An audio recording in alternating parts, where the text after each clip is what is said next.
We can start. Okay, sorry, it's on my screen, got it. Okay, I have to go through this script, so do forgive me. It's part of the standard procedure. So good afternoon. My name's Roger Byrne, I'm Chair of Conwy SACRE. I can confirm that the committee officers conducted a sound check before the start of the meeting, so I presume everyone can hear me, yeah? Everyone? Yep, great.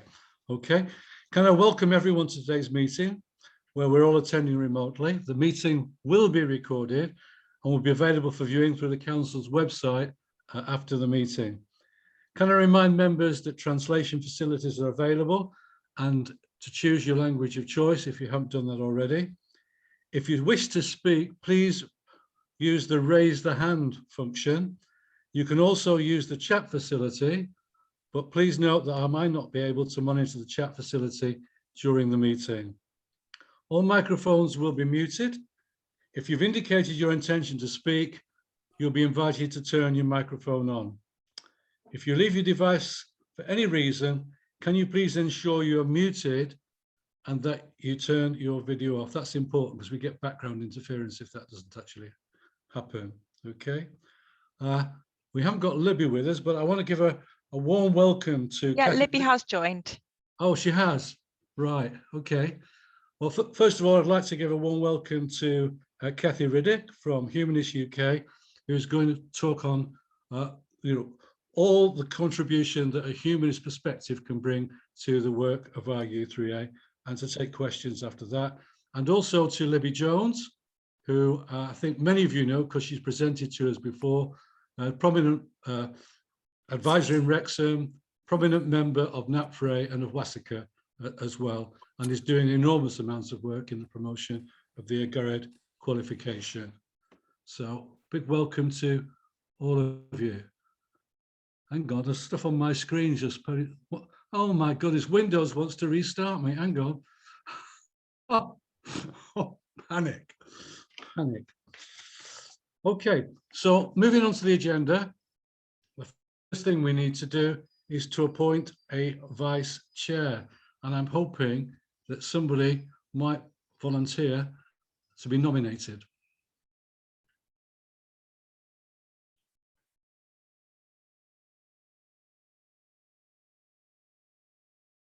No, Hugh, you're not going to?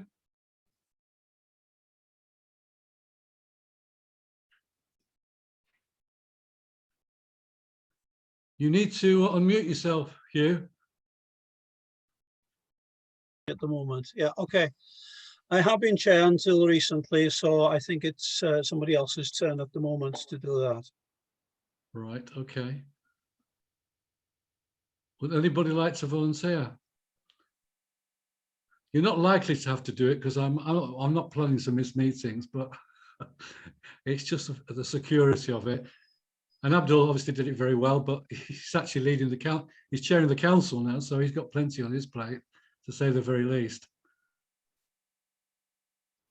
No, okay. Well, I have to hold that in abeyance then. Any apologies, Sally? Can I say something, Roger? Of course. For the sake of carrying on, I would be willing in an individual meeting to help out if there was any crisis. Right, well, that'd be really helpful. It means I can bail and genuinely feel I can stay in bed. All right, I withdraw. Cheers. Okay, thanks, Hugh, for that. That's a reassurance. Apologies? Apologies have been received from Councillor Chris Cater, teacher representatives Ariane Pierce and Julia Buckley-Jones, and co-opted member Nicholas Richter. Okay, declarations of interest, any? Right, there aren't any urgent matters, but I do want to say that I'd like to get this meeting over by 4 o'clock, if it's possible, because Phil, in fact, is supposed to be in a GWARE meeting at 4 o'clock. And obviously he's crucial to our working in terms of the expertise he brings. So just bear that in mind as we try and progress the agenda. Okay, to approve the minutes of the meeting held on the 18th of June, Is there a proposer and a seconder?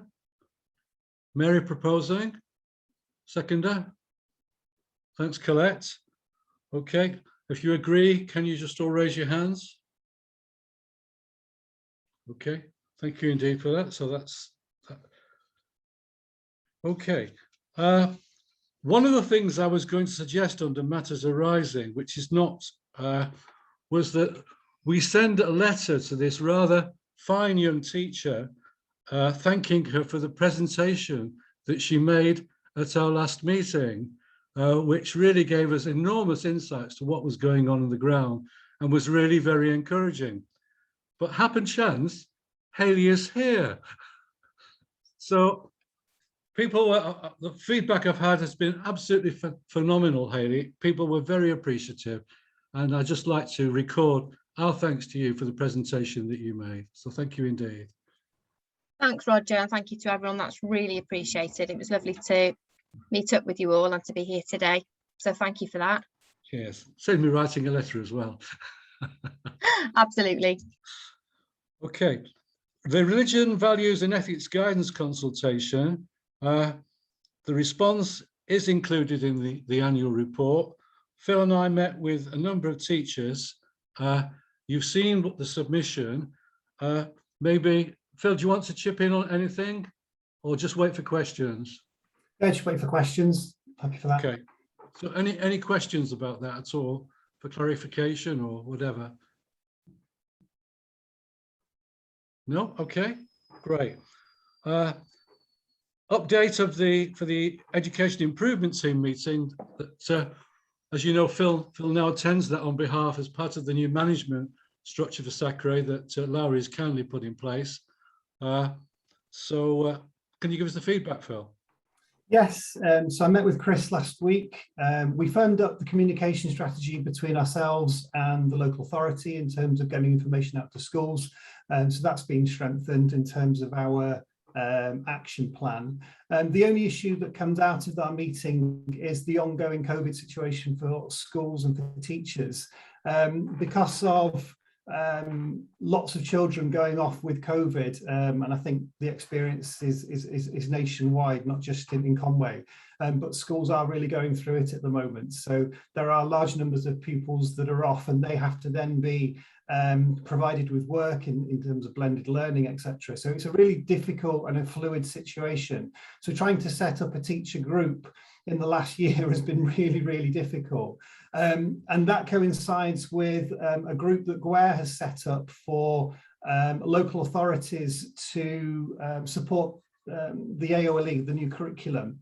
And so for each of the AOLEs, all 6 of the AOLEs, plus a curriculum design and an assessment group has been set up in each of the local authorities.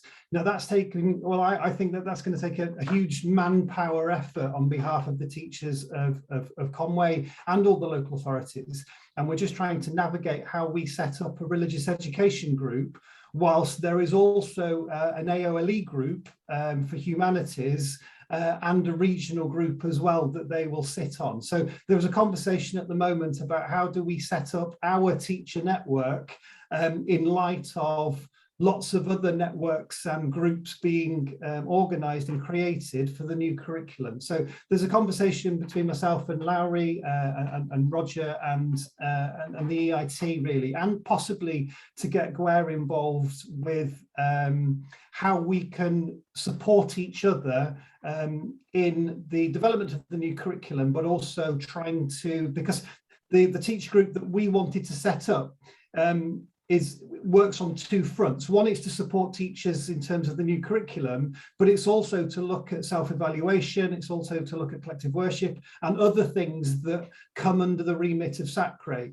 Now that can't be done under an AOLE group, that would have to be a specific group. So there needs to be a bit of a grown-up conversation regarding how we develop a teacher network, as well as the curriculum for Wales, as well as all of the other things that are going on in light of COVID and the new curriculum. So in terms of capacity, so that conversation will continue. Thanks, Roger. Yeah. And I think what we are intending to do is to write, in fact, to GWARE, actually asking for representation by our teachers relating to our SACRE, that is, on one of these groups. Is that right? Yes, I know Larry has. Sorry, Larry, do you want to say anything? No. I welcome the approach, and I think it just is testament really to the pressures that our schools are under and the directions that they're being pulled at the moment in terms of all of the changes, in terms of the curriculum for Wales. So I think we need to be very mindful and sensitive to that. And I wonder, Roger, is this an opportunity to get the views of SACRE chairs across the region, and that something is sent out to them in the first instance before we approach this from a Conwy level? Right. Okay. Yeah, I can. Well, it's certainly. I'm happy to have a chat outside of this meeting with Phil and you to come up with an approach. Yeah, I think that it's certainly a much more powerful approach if we can get a network of people actually approaching them, all coming with a common viewpoint. So that's a good way forward. Okay, we'll record that. We'll take that outside meeting. Everyone happy to delegate that to us? Yes. I'll arrange that, Sally, for Phil and Roger and I. Yeah, Great. Lovely. Great. Okay, thanks for that. Can I come in? Sure. Ga I ofyn cwestiwn yma cyn i'r cyfarfod yn ymlaen, mae'n dod i fyny'n barod.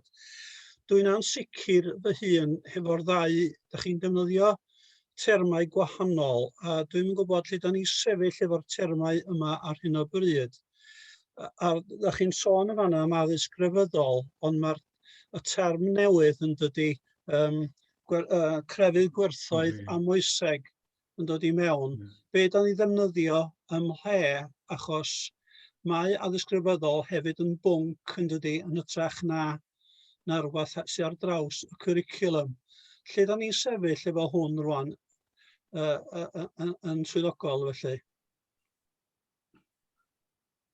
Well, correct me, Larry, if I'm wrong on this one, but my understanding is that under the new curriculum, religious education actually is replaced by religion, values and ethics. That's a national initiative. We are part of that.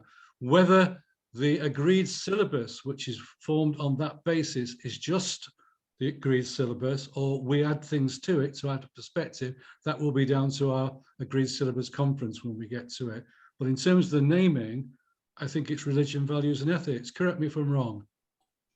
Yeah, that's correct. Oh, sorry, I don't know if that was. No, come in, Phil, that's fine. Yeah, so RVE will be the name of the subject within the new curriculum from 2022. So it's religious education up until 2022 September, and then it will formally be known as religion, values and ethics. There is a slight oddity in that in a high school, I suppose pupils will still receive religious education in year 8 in 2022, year 9, 2023, etc., as it goes through the school. But schools have had the opportunity, secondary schools have had the opportunity to defer the curriculum if they want to for a year.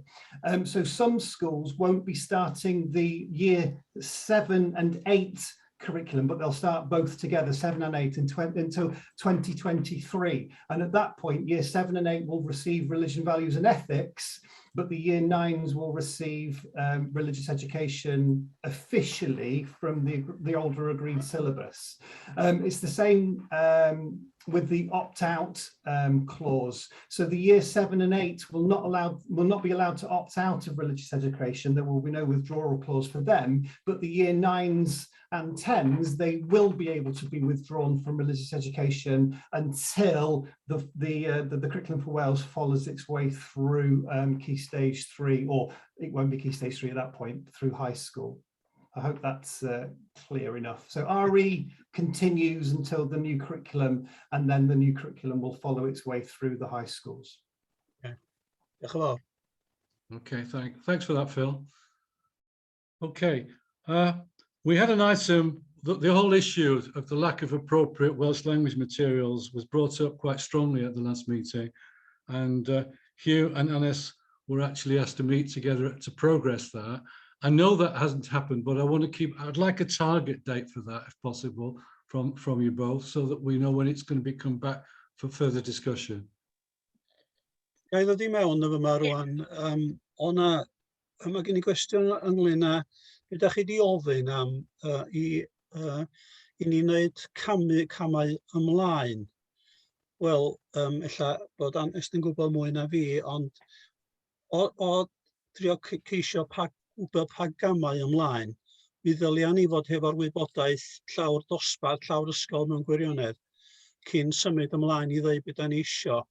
A tos gen i yn bersonol ddim digon o wybodaeth fy hun, heb bod na ryw strwythur yn y cefn, felly o athrawon ac yn y blaen yn rhoi gwybodaeth i ni, cyn i ni benderfynu ar unrhyw gam ymlaen.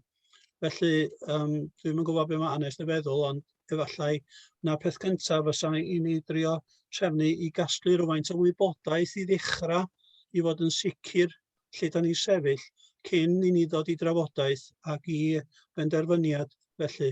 Achos dwi'm isio i neb gymryd penderfyniad ar sail fy marn ni yn unig, ynde.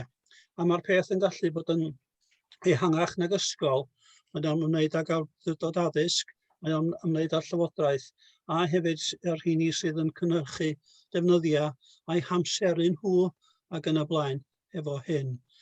Felly, yn bersonol, swn i'n licio rhywfaint o arweiniad lle da ni'n mynd efo hwn mwyn casglu y wybodaeth yna i ddechrau yn fanna. Ie, a gai jyst ychwanegu ar hynna mewn ffordd.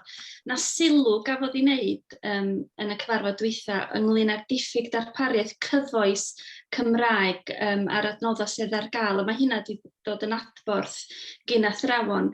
Dwi'n meddwl y pryder ydy bod na rei adnoddau cyfrwng Saesnag a maen nhw'n gweithio'n dda, ond dwi'n meddwl y sylw oedd na os ydyn nhw'n cael ei ddim mater o gyfieithu ydy o mater o drosi nhw fel bod yna gydnabyddiaeth o diwylliant a hunaniaeth Gymreig. So mae'r gwaith yna yn gyfrifoldeb I bawb dydy, achos mae yna ddisgwyliad bod yr adnoddau a bod yna mewn ffordd bod o'n gyfateb yn y Gymraeg a'r Saesnag.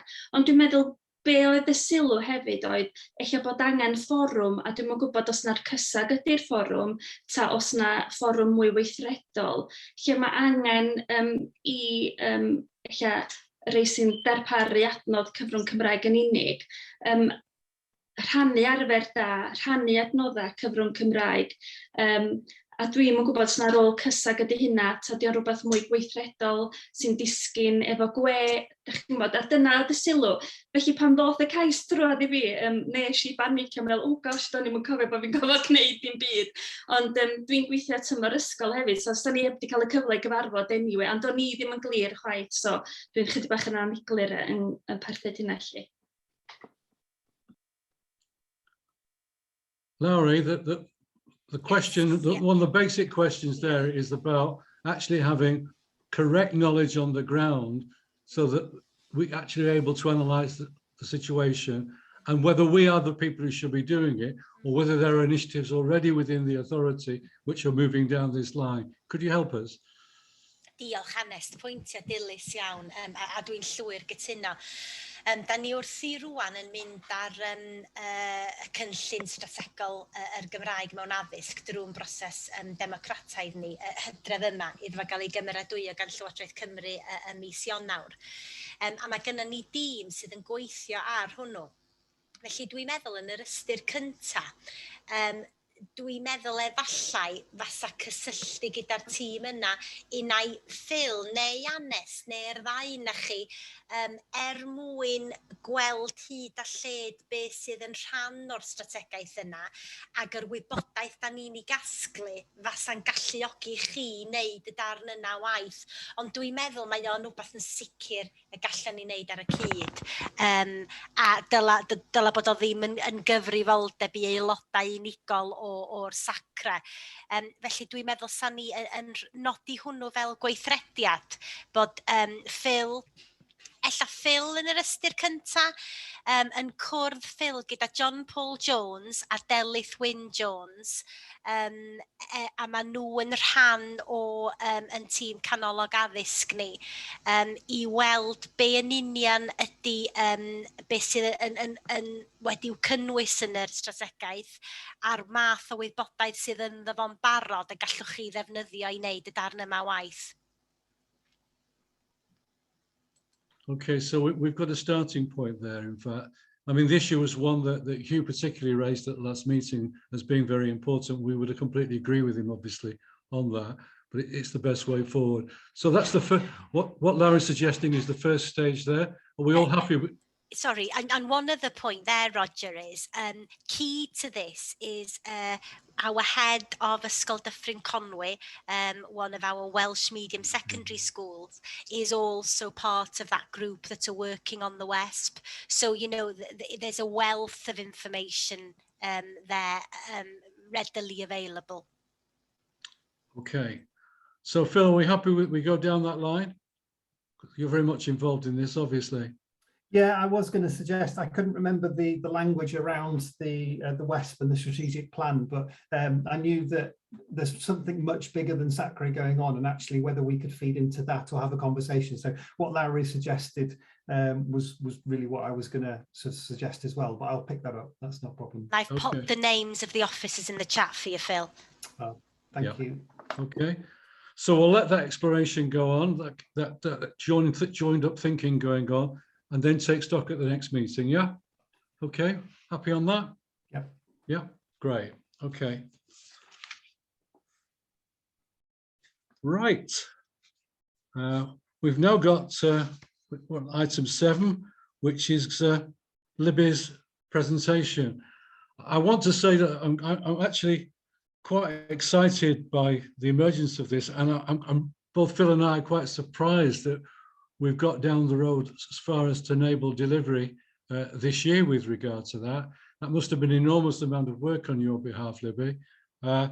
It's an initiative which I said in my own report that my own school pioneered way back in the 90s and was very successful, in fact, in attracting the students who weren't necessarily academic and wanted to see the relevance of the application of religion and values to their ordinary lives.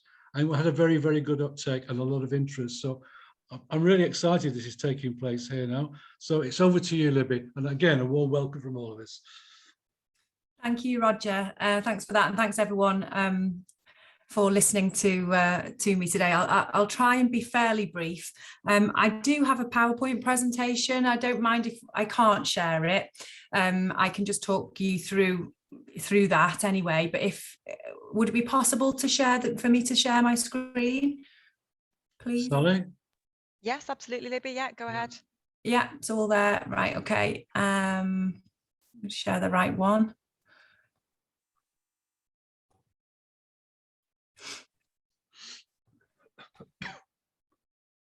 Okay, can everyone see that? Yeah, okay.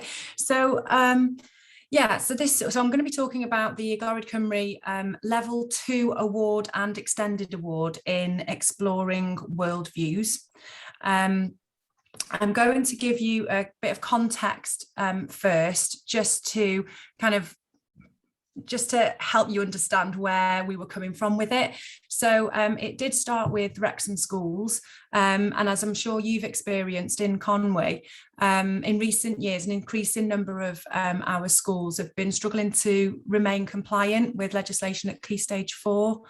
It has been a real challenge. Currently, there's quite limited choice for both schools and learners in the qualifications that are provided for RE.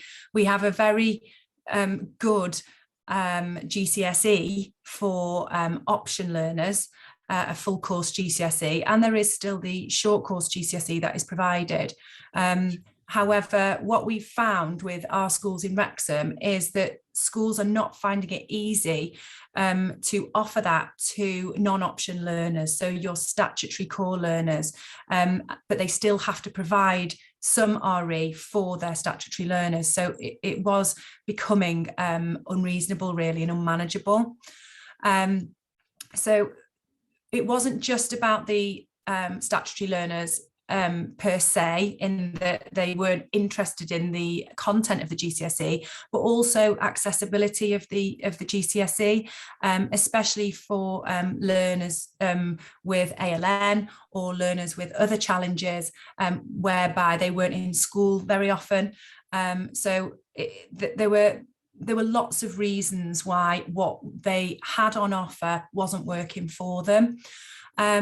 So basically, to support schools with compliance and in offering their statutory learners a choice of qualifications that would suit their aptitudes, their abilities and their interests, Wrexham LA, with the help of the St Giles Centre, initiated this suite of qualifications.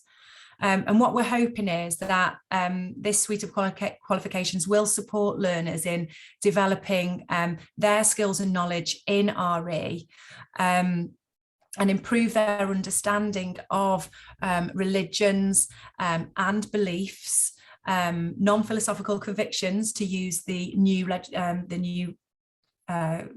legislation speak, if you like, and we have gone down a worldviews route for that, but it very much has a contemporary focus, and it reflects current thinking in RE as well. So it was all about increasing those options and giving more accessibility to all learners. So at the moment, what's available is the level 2 qualification, which is the award and the extended award, which I'll talk a little bit more about later.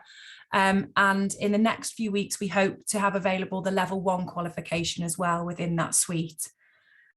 Now, there is plans for extending the suite of qualifications to level 3, which will include, obviously, qualifications for sixth formers.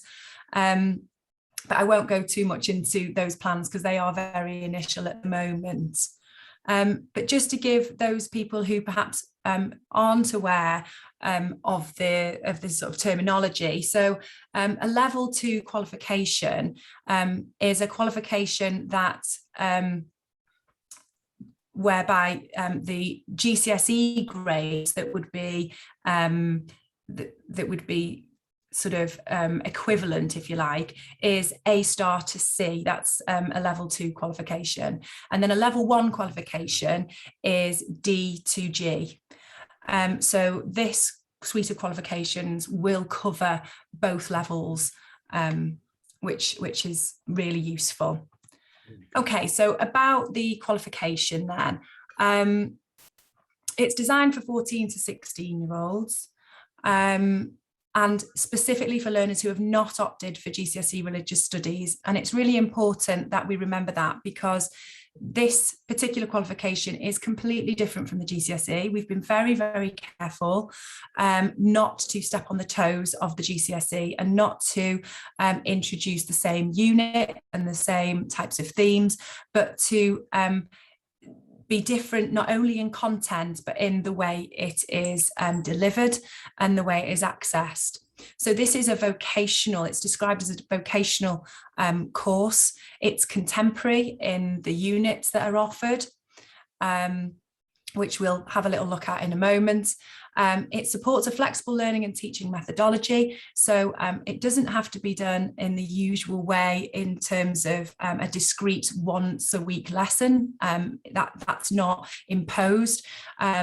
It can be done in drop-down days, but it's really important when schools are thinking about how they employ their methodology with this qualification that they adhere to the guided learning hours. So again, I'll talk about that in a moment's time. It should be accessible for all abilities, with it being a vocational course. And there's lots of different ways that learners of all abilities, and that's not just ALN, but those who perhaps are more able can show they've met the criteria for this qualification. So there's lots of different things that will be acceptable. And for those schools that are already working with Agorad Cymru and are offering those qualifications, that they will understand that. But it's really worth going and having a look at the Agorad Cymru website. So yeah, we're really excited about this, because this is quite new for our schools in respect of a qualification for RE. We've gone down a worldviews approach. Again, this is something that is contemporary. It reflects sort of like the modern forward thinking of RE today in today's society, and it's reflective of our society today, and allows us to look at non-religious philosophical convictions, and not just religions but beliefs as well. It has had regard to the Curriculum for Wales guidance, and it's important that it's done that, because with the rollout of the Curriculum for Wales, obviously RE will, or RVE, which it will be called, will still be mandatory up to 16. And I think it's essential for schools to offer that choice to learners.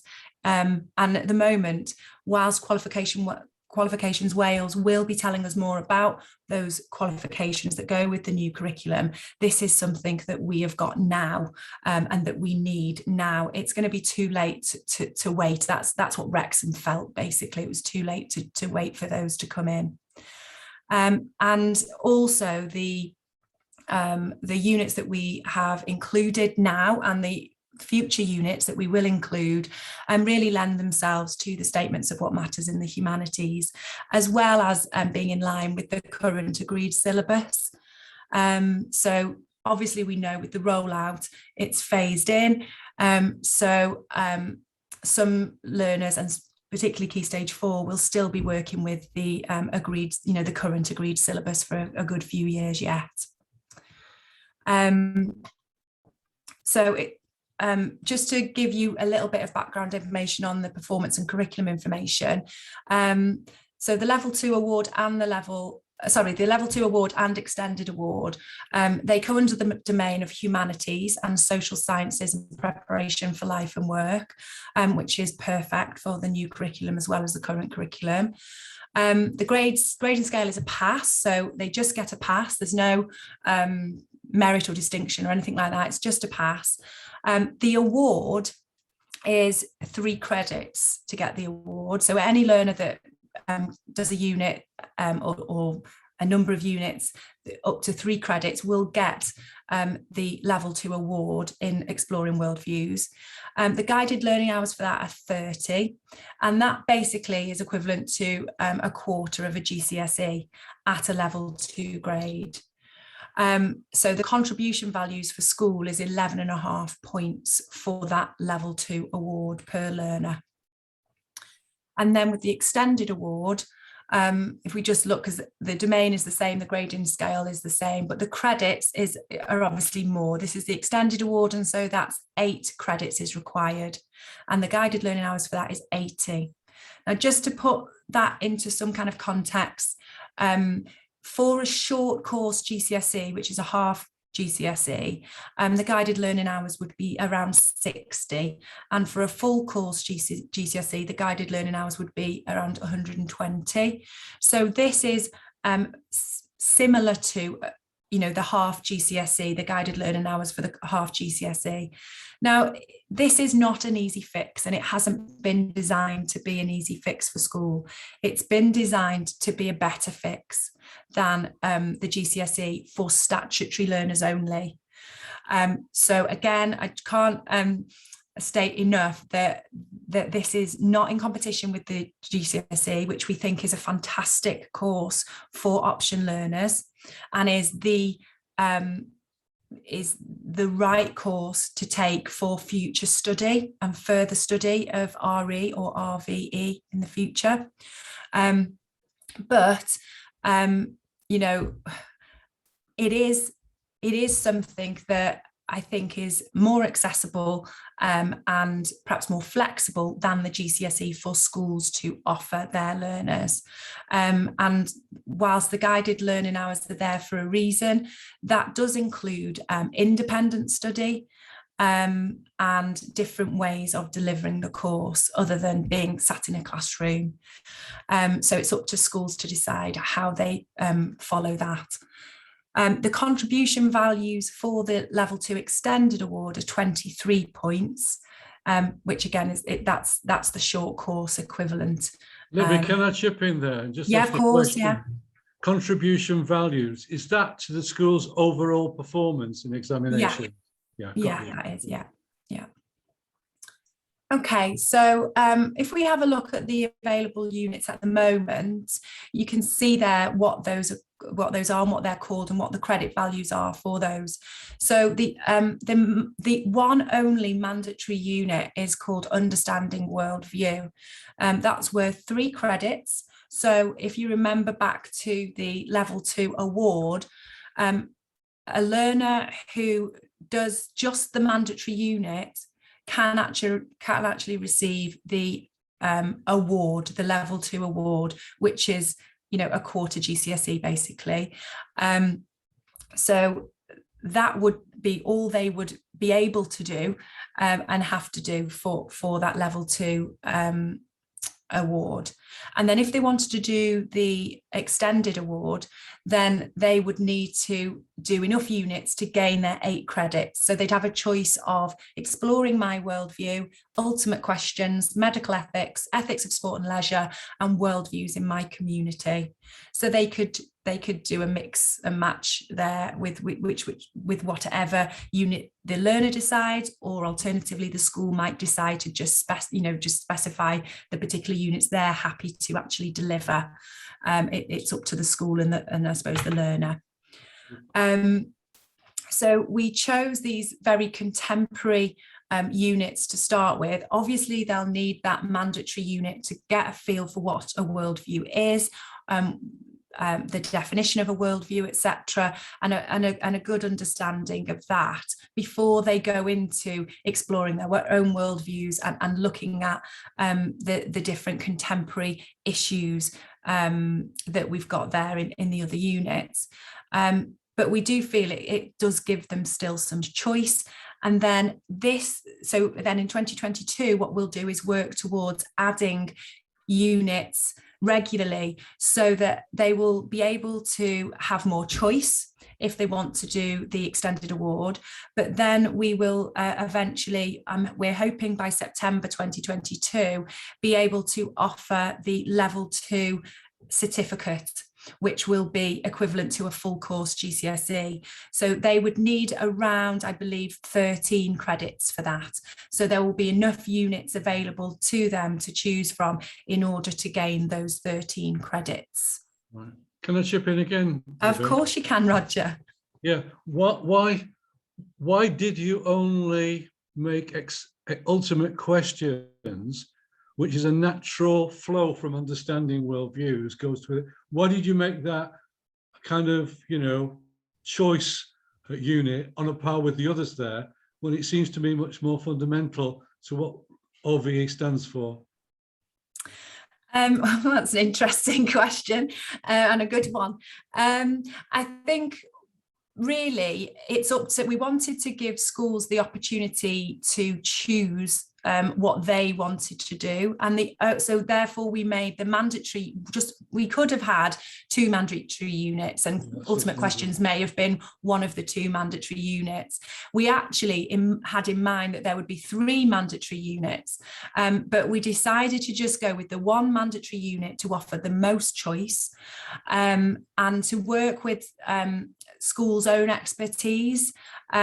So what we are very much in mind of is that there will be schools that don't actually have an expert RE practitioner that is delivering this course, and they may be more confident with other units to teach other than ultimate questions. And that might actually, even though for an expert or someone who is interested in RE, they may feel that ultimate questions is the next natural unit to go with that.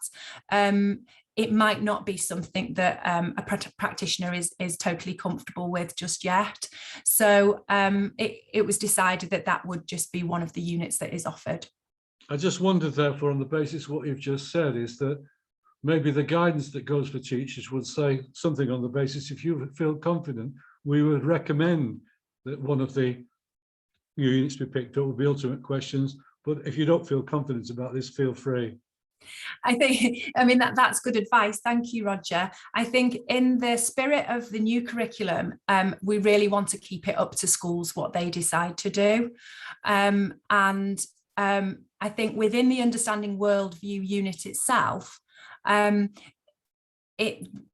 the criteria guide schools in what makes up a worldview, so that learners can already be thinking about those types of ultimate questions anyway that would make up someone's worldview and that would influence and shape that worldview anyway. So they'll already be thinking about that within that mandatory unit. So the ultimate questions unit is very much based on they'll choose one ultimate question. So it is more of a development from that first mandatory unit, and it's sort of concentrating on one specific ultimate question rather than, you know, a range of things. Thanks. Okay, so we've come nearly to the end. I don't want to keep you too far. This is just the link really, and for some reason I don't know why it's not embedded properly. And if you want me to show you the actual website, I can do. I'll have to stop share and share my other screen. But that's basically the link to the Agored Cymru qualification. If you want me to continue and just share that with you now, I can do. Or if you're happy to just have a look at that yourselves and go through it yourselves, I would really encourage you to have a good look at the criteria in the different units and get a feel for that, and obviously pass it on to schools as you see fit. Could you just do that for us then? Yeah, of course. Yeah, and maybe not spend too much time on it, but give us a guide of how to best approach it. Of course, yeah. So I'm just going to change my screen. Bear with me a second. And while you're doing that, a question from Lowry: can we share this link with schools? Yeah, of course you can. Yeah. So the link that I've provided, and I can send you the PowerPoint. The link that I've provided takes you to this page on the Agored Cymru website. So it's the Learning Core. You'll see that Worldviews is the first one. So you click on that. Oh, it's still loading. Sorry, my my computer's a little bit slow. That then takes you to the Exploring Worldviews qualification page and tells you a little bit about the qualification. And then you can see here you've got the level 2 award, which is the 3 credits, and the level 2 extended award. So if I just go into the extended award for now, that'll load in a second. And that tells you all the information you need about the extended award. And then in order to see the actual units, a bit of a fiddly website, to be honest, you have to go down here to show hide units for some reason, don't know why.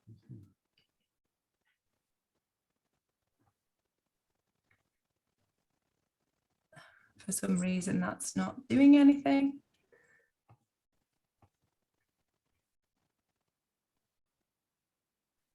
Let's have a look. There we go. I'll just go on the first one, which is Understanding Worldview. And that takes you to the learning outcomes and the assessment criteria.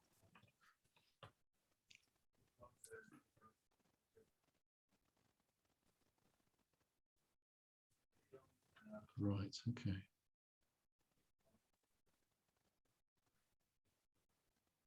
Another good thing about this qualification is, and for those who are already familiar with the Agored Cymru qualifications, is that students can meet this criteria in lots of different formats. So there's no exam, and there's lots of different ways that they can show that they understand the term worldview, understand the factors that can shape personal worldviews, shape organised world, etc., etc. So meeting this criteria is a lot more flexible. If it's continuous assessment, Libby's, what kind of guidance goes to teachers about establishing criteria for judgments? That's an interesting question and a good question. At the moment, there's not a huge amount of guidance other than what is already on the Agorad Cymru website for the for generally for qualifications. There are some pieces of information down here that explain things a little bit further. But the St Giles Centre is currently putting together some resources that will be free of charge that will support this qualification, not specifically support this qualification, but will help with those schools who are offering this qualification. So, for example, we have a resource that will be coming out shortly on exploring worldviews and what worldviews actually means in the context of Welsh schools and Welsh education. So we're hoping that we can put together a package of resources that won't just support this, they will support this qualification, but won't just do that, will support RVE and RE currently and support teachers teaching it and delivering it. So, I mean, when we pioneered this, we obviously had a sizable textbook for all the kids to use with all the resources, references, etc. within that. You're saying this package of resources will do a similar job? I mean, yes, it's not going to be a textbook. We're not providing a textbook. Agorad Cymru don't do that, and the St Giles Centre won't be doing that. But like I say, what we're hoping for, and Tanya is with us today. She's my other half in regard to the St Giles Centre. We're hoping that the resources that we produce, whatever they are, whether it be PDFs, PowerPoint presentations, videos, whatever it is, will be helpful not just for this qualification. They're not specific to this qualification, but will be supportive of this qualification. So we want to be very clear about that. We won't be just producing resources for this qualification. They will work in lots of different ways with RVE. Okay, right, thank you. We're open for questions now, I think. Can I just pick up, in a sense, what Larry was hinting at, really? And I'm thinking particularly of Conwy schools now as well. I personally am very keen for the schools to pick up this as an opportunity because, as we've said at this meeting a number of times now, the short course is far too academic, and that's the only other current alternative. And as you've already said, this is far more suitable to children with a different approach to education. So, and I know from experience it's successful in that respect. So, yeah, but how can we, Larry's asked the question about providing the link for schools. How do you intend to publicize this initiative? Because you've worked very quickly, that's it, to put it into place. How can we publicize it in Conwy, and how can we best help you to engage schools in Conwy with actually picking up this subject? Sorry, Roger. No, actually, it wasn't a question for Libby. It was a statement. If Libby wants to share the information and the link, we'll happily share it and distribute it within our schools. More than happy. So, no, it wasn't a question. It was a statement. Yeah, okay, well, I've turned it into a question. Okay, well, I can respond to both. So, Larry, thank you. That's fantastic. And yes, I would love you to share the link with your schools. That would be fantastic. And what we're doing in Wrexham is, because obviously this was a Wrexham initiative, we've actually worked with teachers in Swansea as well as Wrexham to put this qualification together. So it has been a very collaborative approach. But in Wrexham, what we're trying to do is let all our schools know about it. Obviously, it's only of interest at the moment to, well, and will always be in secondary schools. So for example, I've shared the blog item that is on the St Giles website with the head teachers and put it in the head teachers bulletin. So all head teachers will get the information about it, the link to the actual Agorad Cymru website within that blog item. And so maybe one of the ways that Conwy could help is also by sharing the St Giles Centre website information, which I can put in the chat, because not only will they not only will they see the blog and they'll get a little bit more information about the qualification by reading the blog, but actually the St Giles Centre website gives them a whole host of other information that might be useful, and that is where the resources will be located that they can access. Yeah, I think Libby's actually suggesting as well. Sorry, Libby. I think Larry's actually suggesting that if you send her the information, we could potentially go down that route. And she was just, it flicked across my screen, was an email to where you could actually post it all. Larry? Yeah, Libby. Yeah, I've actually heard the presentation in AdU, so yeah, really welcome this approach, and I've got the email address there. If you send everything through to that email, we'll distribute amongst schools. Okay, that's brilliant. Thank you. Yeah, that'd be terrific. Okay, other questions now with regard to this? Ga I ofyn cwestiwn efo yma? Dwi'n meddwl bod o'n cymwys i mi ofyn. Ydy hwn yn cael ei gyfieithu fel mae pethau'n mynd ymlaen, yndi? Ydy ar gael yn y Gymraeg hefyd i'r ysgolion? Yes. Yeah, the Agored Cymru. Yeah. Okay. Yes, it is. Yeah, the Agored Cymru website is fully bilingual. So if you click on Cymraeg at the top, you then see the whole all the qualification suite information will all be in Welsh, and that is the same for the St Giles Centre website as well. It's fully bilingual. Okay. Can I ofyn un cwestiwn arall, os gwelwch yn dda? Dwi'n meddwl bod Roger wedi gyffwrdd efo yma. Da ni wedi dechrau y drafodaeth ar y cwricwlwm newydd yma hefo y cwestiynau mawr, big questions. Yr athroniaeth bod plentyn yn gofyn cwestiwn a dyna ddim ateb hawdd iddo, felly dda nhw'n yn ymchwilio i'r peth. Ydy'r world view yma yn cyd-fynd yn congruent felly a'r big questions na wnaethon ni ddechrau y cwricwlwm hefo fo?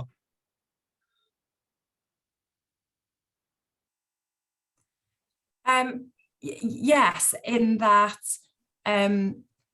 this qualification, as part of the, one of the units is ultimate questions. So it fits in with that, but also it provides opportunities for teachers to explore with their learners the statements of what matters. So it does fit in very well with the new curriculum and that kind of big ideas, big questions, the what matters approach. So it very much provides those opportunities at Key Stage 4 for that type of learning. And the more units that come up, the more useful it will be. So some of the other units, for example, I did share with Roger a list of some of them, but I did say there's a caveat. We don't know whether all of these units will actually end up being produced. But there's lots of different ideas that our teachers in the steering group are coming up with that are very suitable to the new curriculum as well as the current curriculum, and would cover those kind of big questions that you're talking about. Okay, diolch yn fawr. Okay, thanks, Libby. Any more? Okay, well, thanks from all of us, Libby.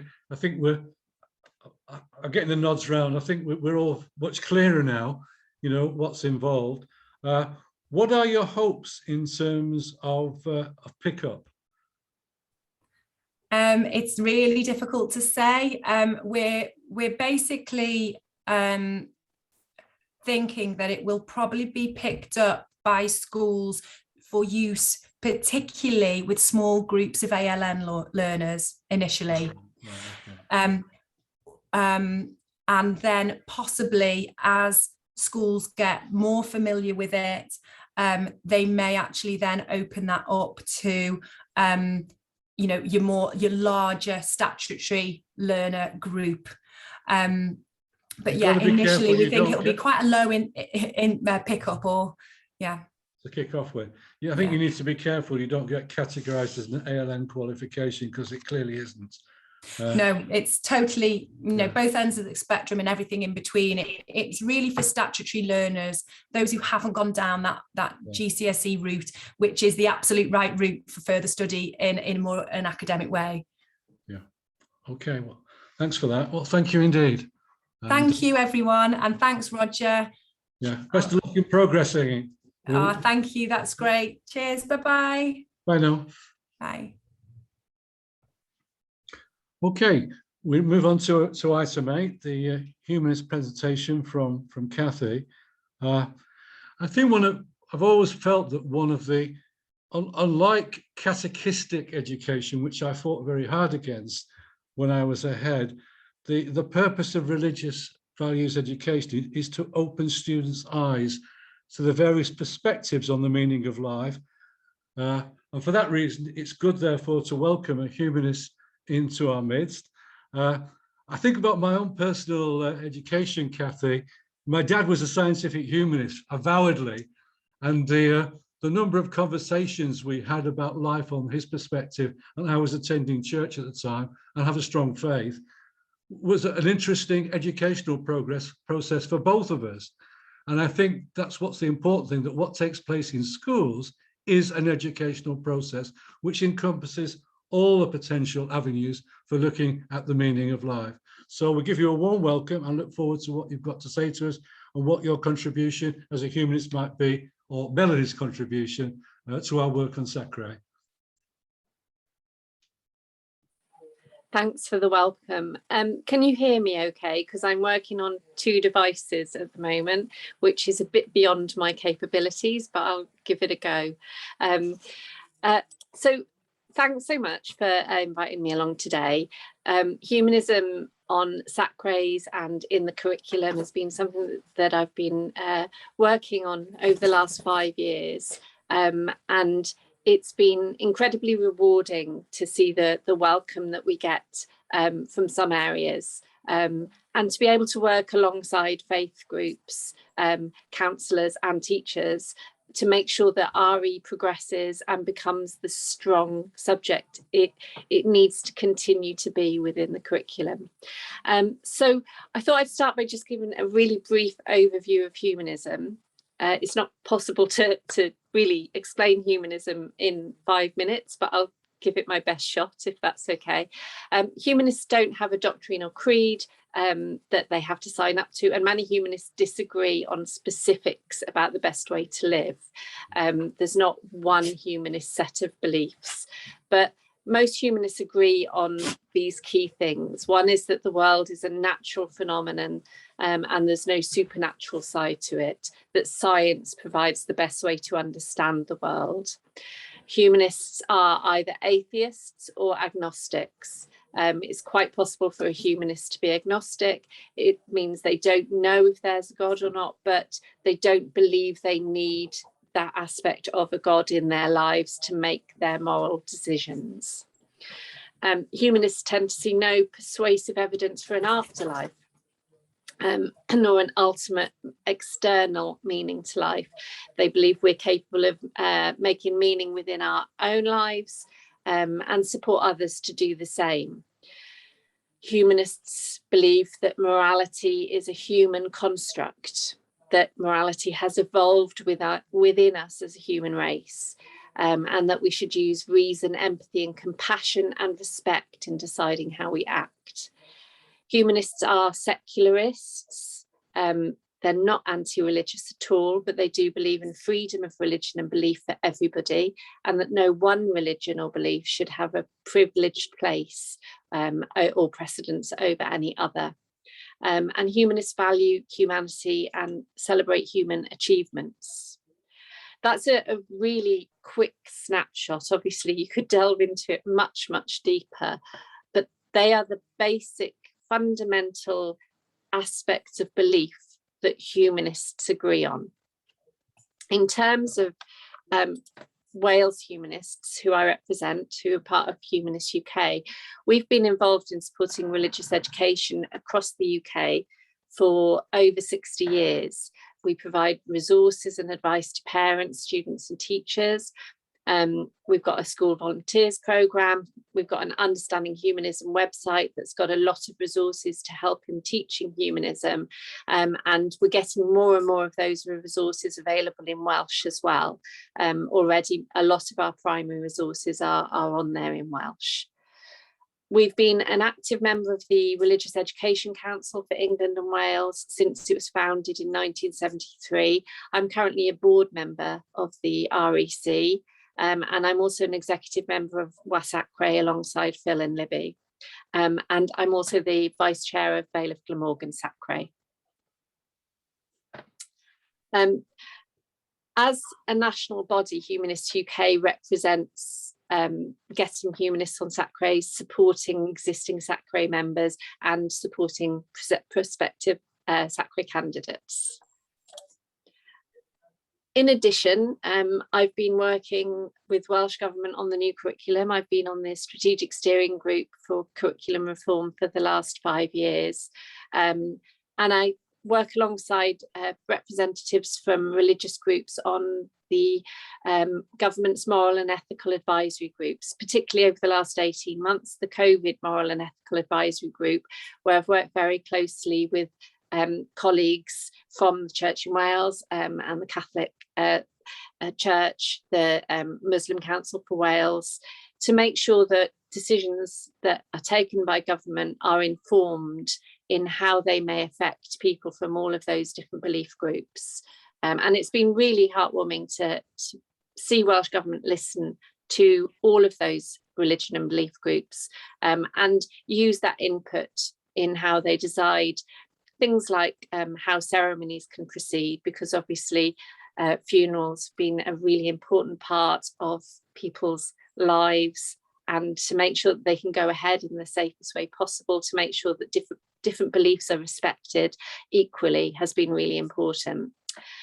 Onto the new curriculum. With the new Act that came into force in May of this year, SACREs, or SACs as they're being renamed, and agreed syllabus conferences, the Act makes it explicit that the RVE syllabus must reflect both religious beliefs and non-religious beliefs.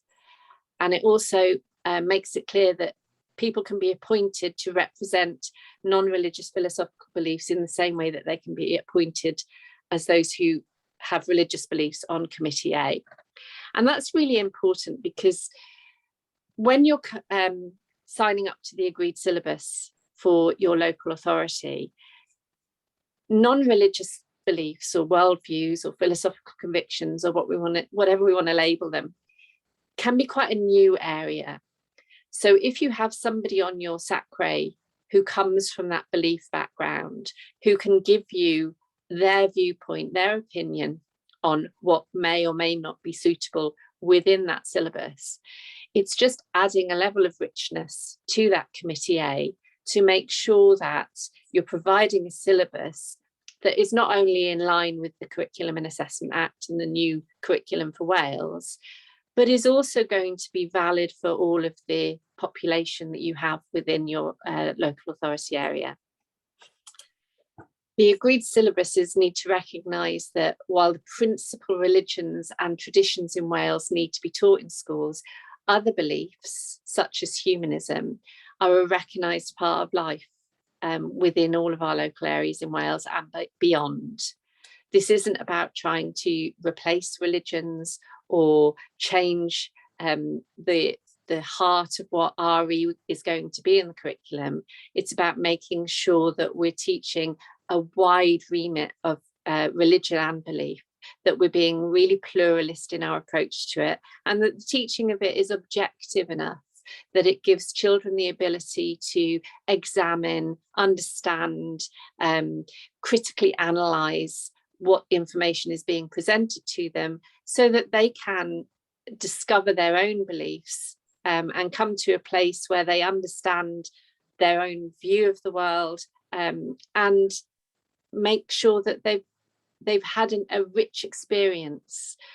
One of the 4 purposes that I always like to go back to with the new curriculum, the creating ethical, informed citizens of Wales and the world. I mean, that's the ideal for all of us is that children come out of school, that they have a really strong ethical core, they're informed, and they're able to go out into the world understanding and respecting people from all different religion and belief backgrounds.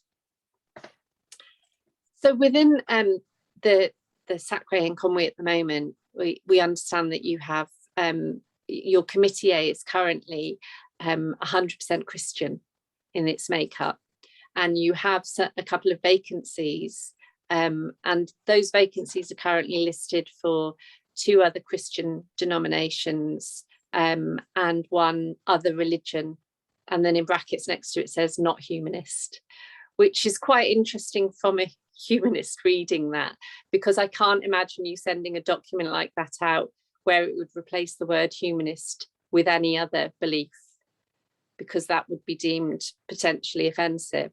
And it's getting that level of understanding that humanism is another form of belief. Religion and belief should be treated as protected characteristics, as they are under the Equality Act.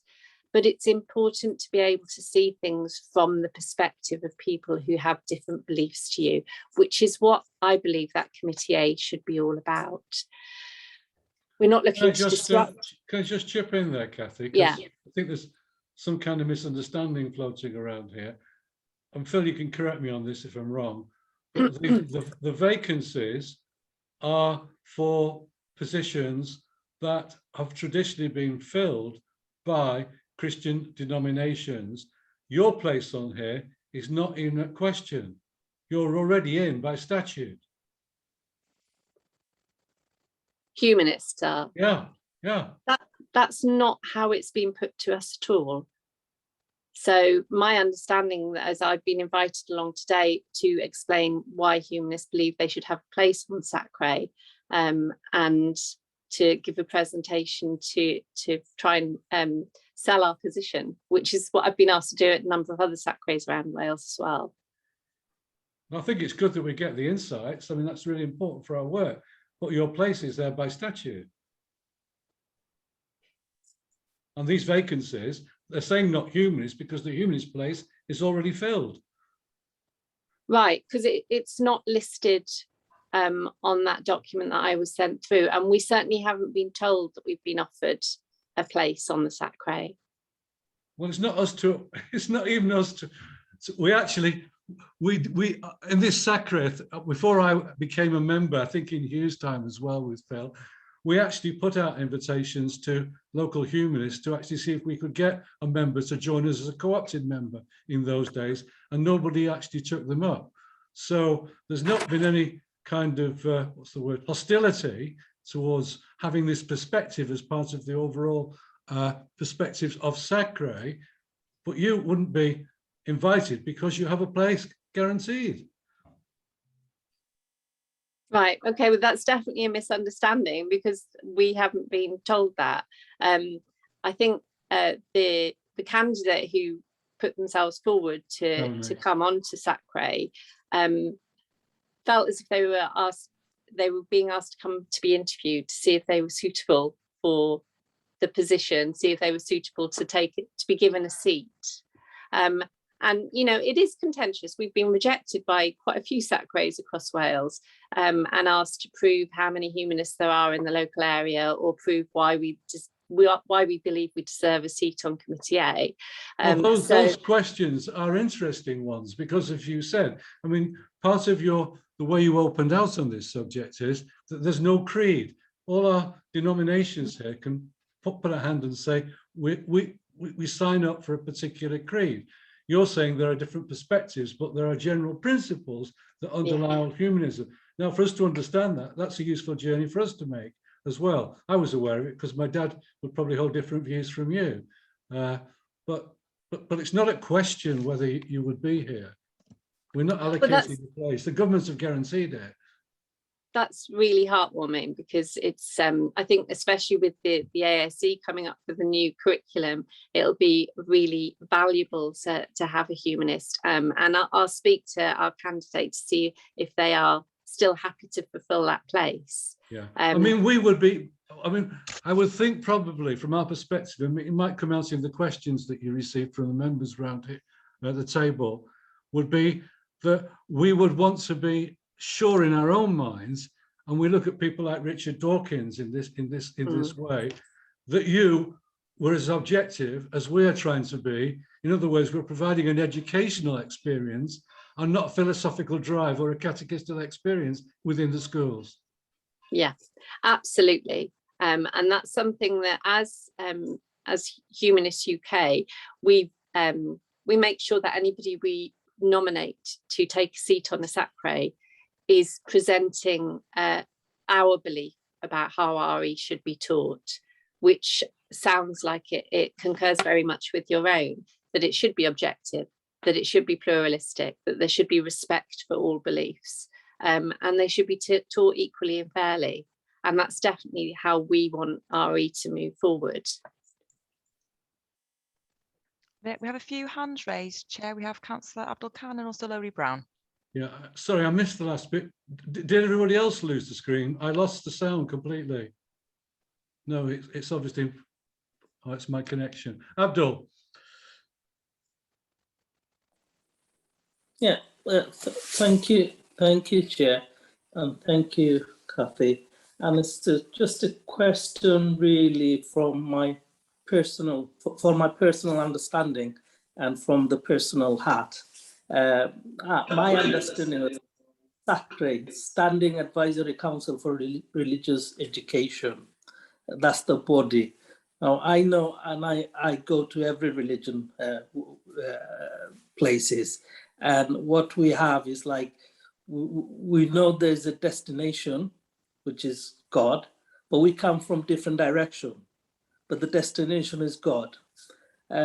I have a lot of friends, you know, I have quite a few friends we have debate about it, you know, who's atheist, they don't believe in it. So by you coming in, is that going to be contradictory? Are you going to, I don't just want to know what contribution you'll put to the debate of believing in God, if that makes sense.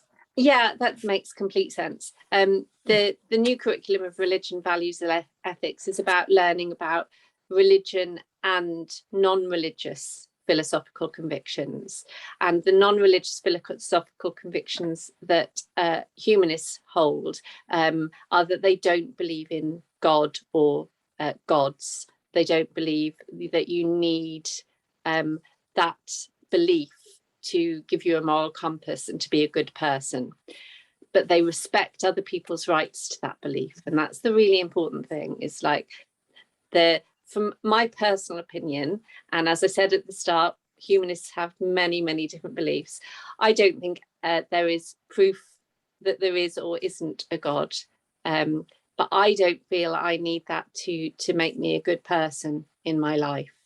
I think I can have strong morals and values because being good to other people in society is what makes us successful as a human race. I think being good is enough in itself, that the need for an ultimate supreme being is not important in my life. But I don't believe there is proof that there isn't a God. So I would never deny anybody else that belief, if that makes sense. Yeah. Can I come back here? Yeah. Thanks, Kathy. Yeah, and that's exactly the point. I have very close friend who's really pious person, and he does everything, you know, what one religious person should do. And we all praise him for that.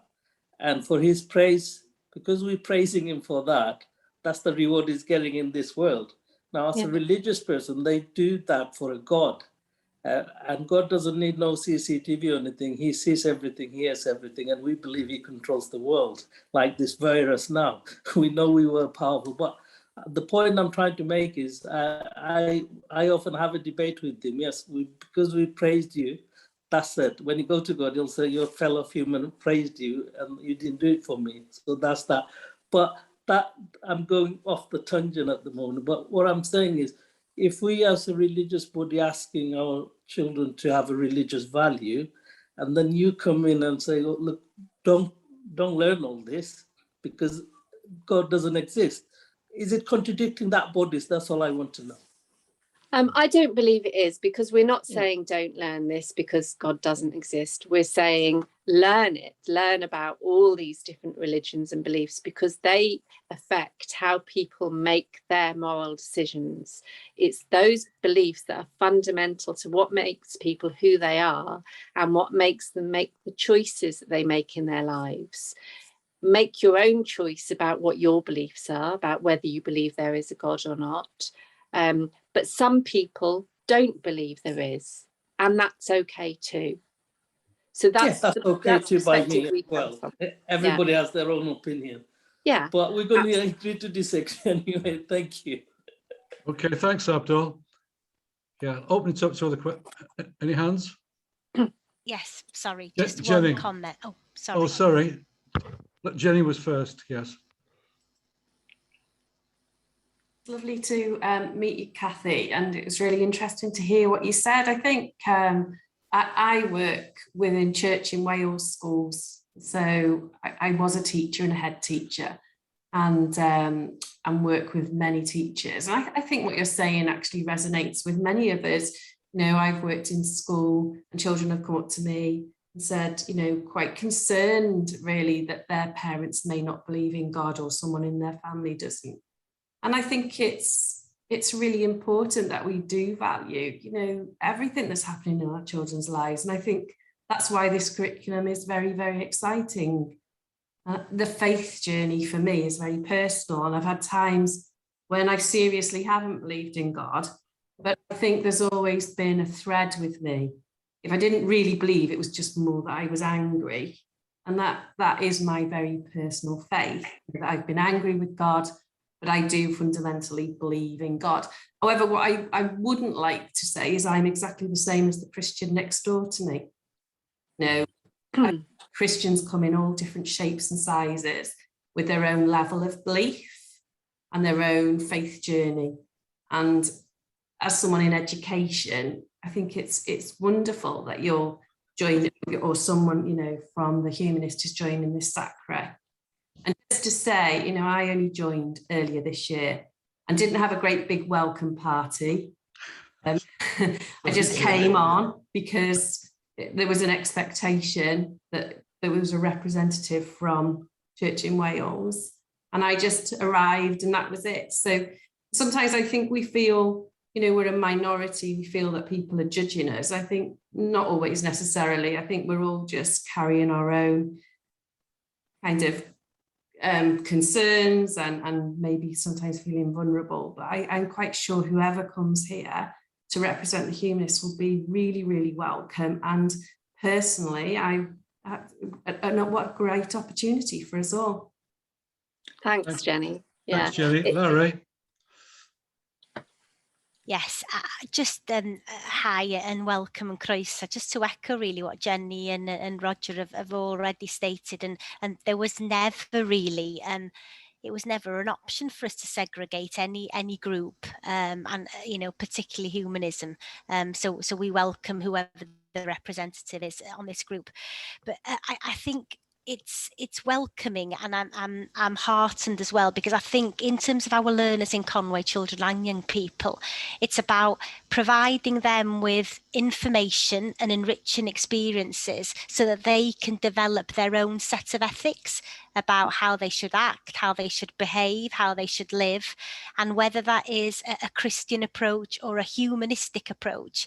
I think without that information, we won't be able to enable them and empower them to make those decisions.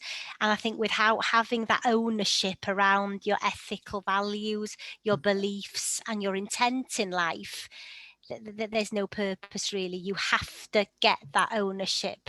And you know, I know of speaking to the education workforce, children and learners, and as a mum and having children myself, I think it's really key that they have that information and they can start developing that reasoning, that ambition for their lives and the way they want to approach things themselves.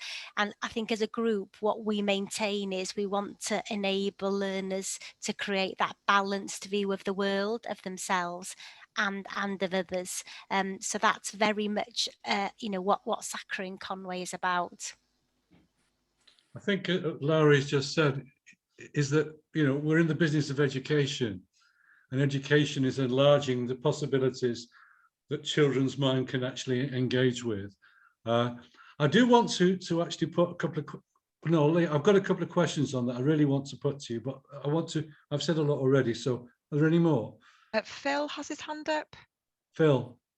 Just wanted to point out, really, I suppose the Kathy referenced our agenda documents, and in light of the changes that we're going through, I'm just looking at it through now, and we've got religious denominations as sort of section A. That's how it's titled, and it's funny, isn't it? Because you just things like this roll on, and they've rolled on for years and years and years. I've never really looked at it until Kathy just said that, and I thought, oh, I need to have a look at it, because I get the agenda and I look for the items that are relevant for me and what am I doing, and I don't really look at anything else through how will it be perceived by others. So things like religious denominations now needs to be changed, and the non-humanist in brackets again.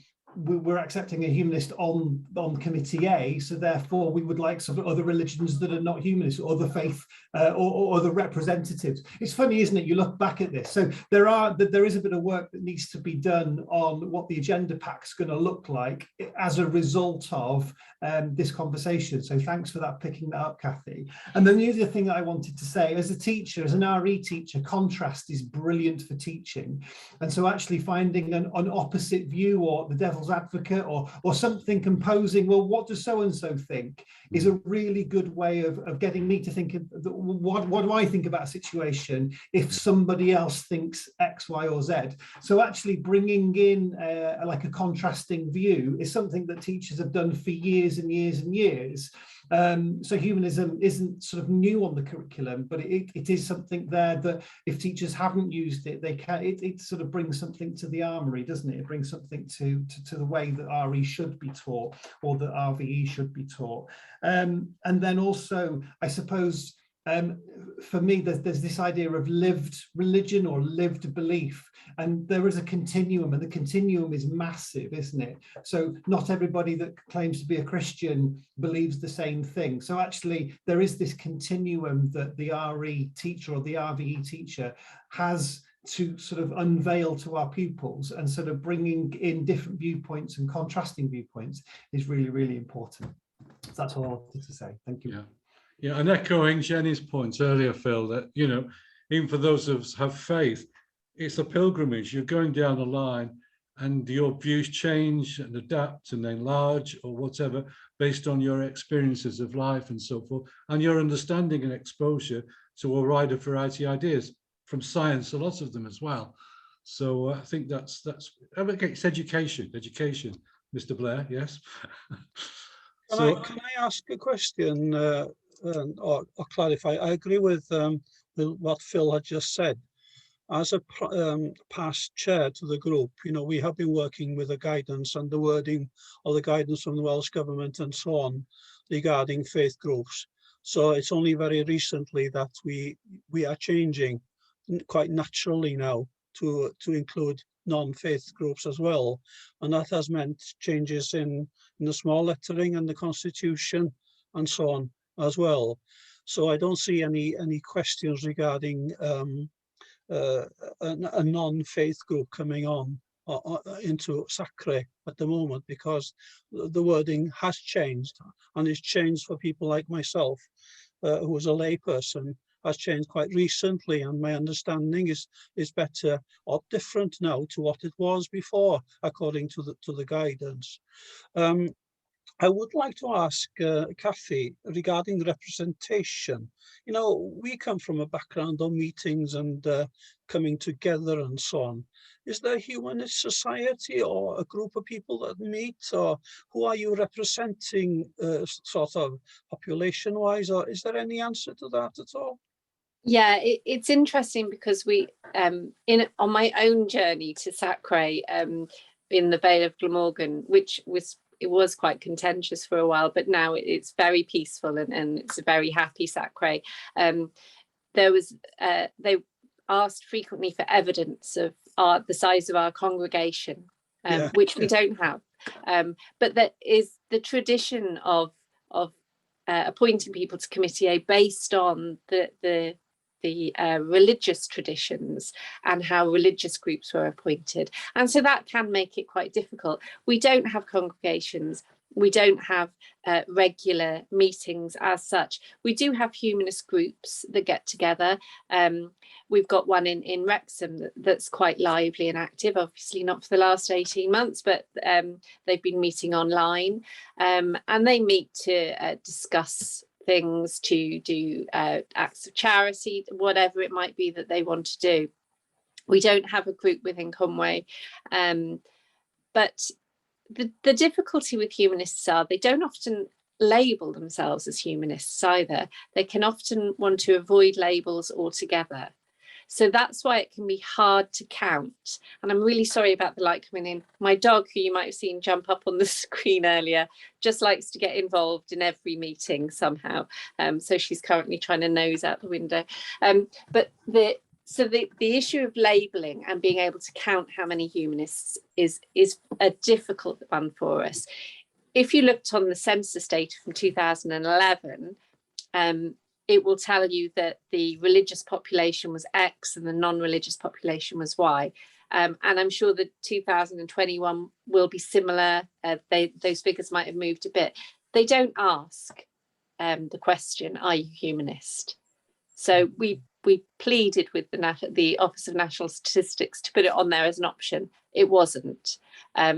So if you look at something like the British Social Attitude Survey, again, that measures different things. And they measure the level of non-religious against religious in a different way to the census does.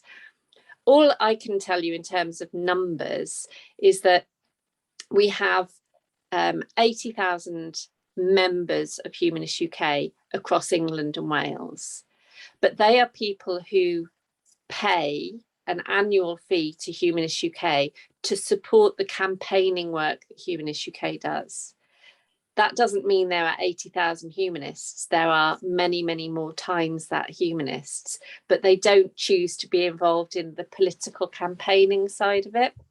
We did a survey back in 2016 in Wales, where we asked a section of the population some basic questions, and they were, do you believe in an afterlife? Do you believe that you need a God or a God in your life to give your life meaning? And do you believe that the answers to nature and the world come from science? So they're the sort of questions that we would point to somebody having a humanist view of the world, even though they may not label themselves as a humanist. And it came back as a figure of 33% of respondents answered yes to all of those questions. So if I was being optimistic, I would say with a population of 3.3 million, there are 1.1 million humanists, but that might be slightly disingenuous. I can't give you an answer as to how many humanists there are, but of the non-religious section of the census, a good percentage of those will be humanists. Yeah, can I come in there, Kathy? Because I think one accepts it's quite difficult for you to define yourself as a community in the way that churches actually do, or mosques do, or whatever do. I think that's understood. My concern is not about how many of you there are, but it's about the approach you take, particularly within education. Now, I've actually looked at some of the material that Stephen Fry has been preparing actually for schools, and I'm appalled by it because it deliberately poses faith and science as complete opposites. In other words, if you believe in science, you can't have a faith. And when I was in Cambridge, I spoke to many eminent astrophysicists who've done enormous work on the galaxy, black holes, you name it, who were Christians, you know, and they would have been appalled by that kind of deliberate divide that was being presented. And I wouldn't want that kind of divide to be presented in our schools. So I just wonder what your view was on that. That's not a divide. We don't support anything that divides, really. The material that we have available on our Understanding Humanism website, I hope you'll find it, is it talks about what humanism is and not about what something else is. We don't try and define what other people's beliefs are. We try and define what our own is. When it comes to science, obviously we have a very strong support of science, but as with any organisation, and I'm sure you'll find this with your own churches, there are people who speak who don't always speak on behalf of what the official line of that church or that denomination is, and that's a problem that we can all face. I think sometimes in popular society, it's much easier to take the extreme view, and a good example of this would be, I don't know if you remember when the European Court of Justice brought in the ban on wearing of headscarves in the workplace a few years ago, and the BBC phoned me up and said, we've got the British Muslim Council coming on to talk about how wrong they feel that this ban is.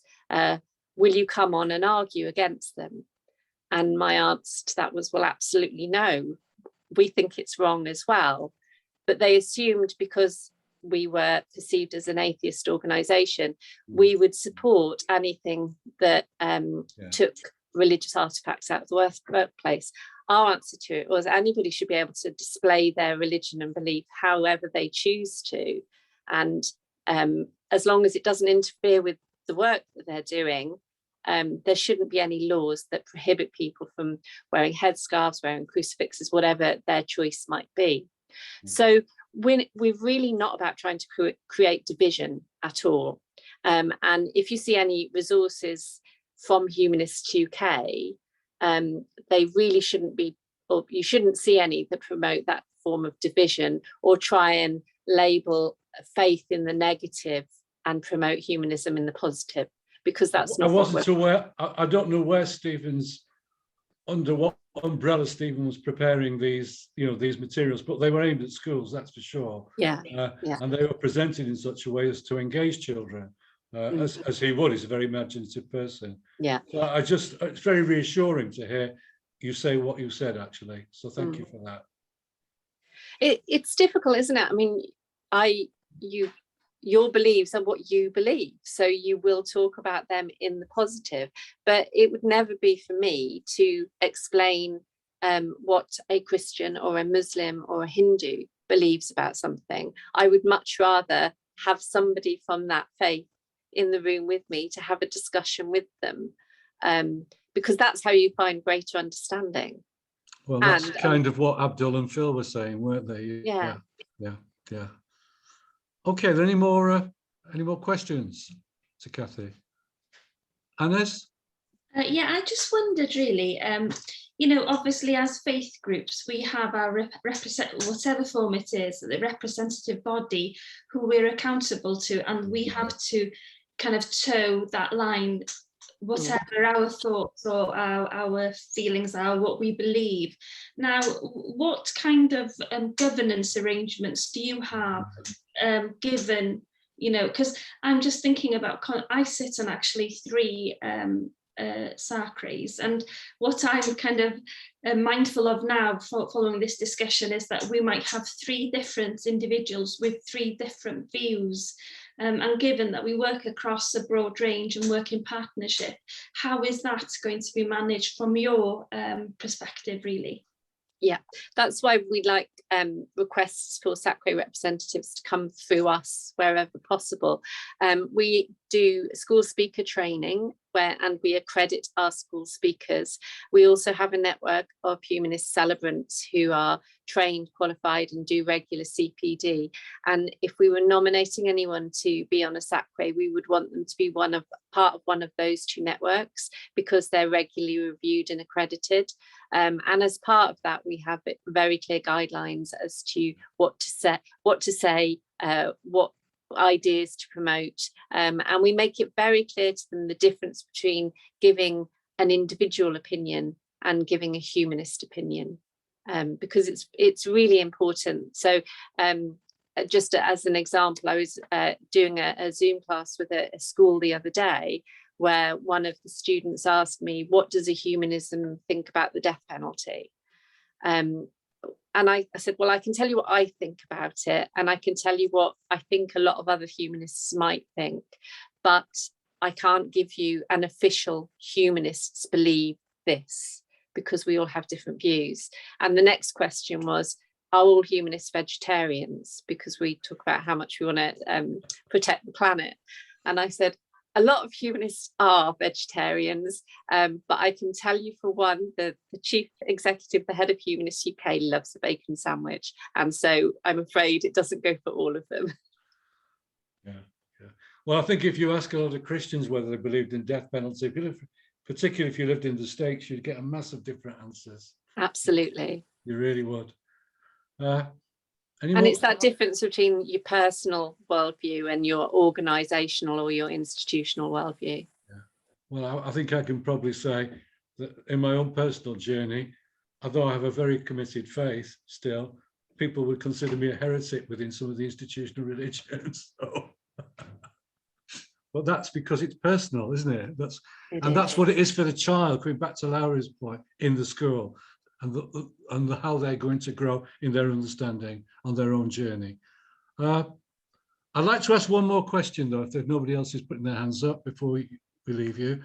And it's a difficult one in some ways. You've talked about, from the humanist perspective, of looking at giving all religions equality. And I understand that as well. But I think education is also about enabling students to understand their own culture and how their own culture has actually grown.